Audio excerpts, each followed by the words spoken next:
Raise the power of knowledge at Sanskriti University, ranked first in most promising university in engineering and management in India. Visit www.sanskriti. बिजली 24 घंटे कर दी, बिजली free कर दी, बिजली पानी free कर दिया, लोगों का इलाज मुफ्त कर दिया।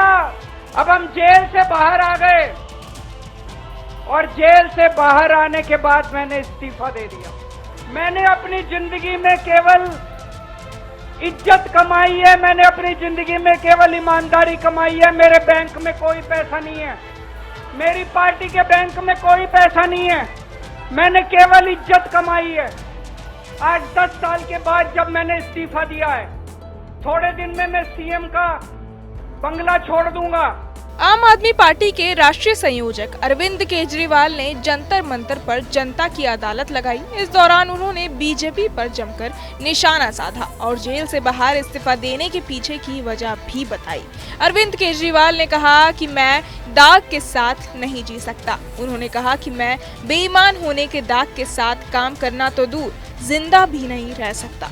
उन्होंने लोगों से सवाल भी किया कि अगर मैं बेईमान होता तो क्या बिजली और महिलाओं की बस यात्रा फ्री कर सकता था, सरकारी स्कूल और अस्पताल अच्छे कर सकता था।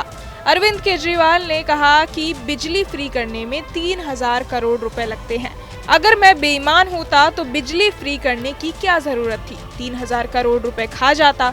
अगर मैं बेईमान होता तो महिलाओं का बस किराया क्यों फ्री करता। उन्होंने कहा कि जब मैं जेल से आया तो सोचा था कि जब तक कोर्ट बरी नहीं कर देता मैं सीएम कुर्सी पर नहीं बैठूंगा, लेकिन वकीलों ने कहा कि इस केस का कोई भरोसा नहीं, 10 से 15 साल भी चल सकता है, इसलिए मैंने जनता की अदालत में जाने का फैसला किया।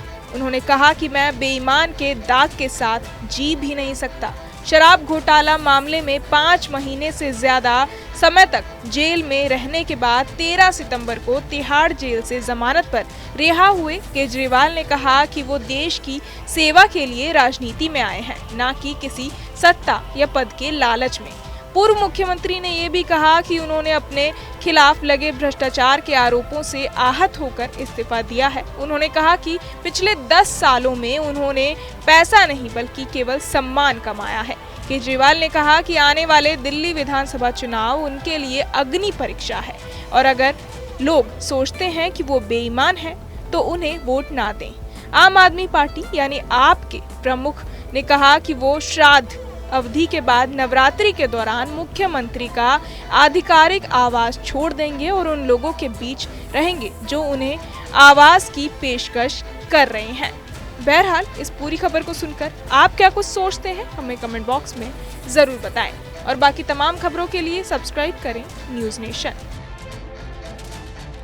Raise the power of knowledge at Sanskriti University, ranked first in most promising university in engineering and management in India. Visit www.sanskriti. News nation अब व्हाट्सएप पर खबरों के ताजा अपडेट के लिए न्यूज़ नेशन के इस QR कोड को स्कैन करें।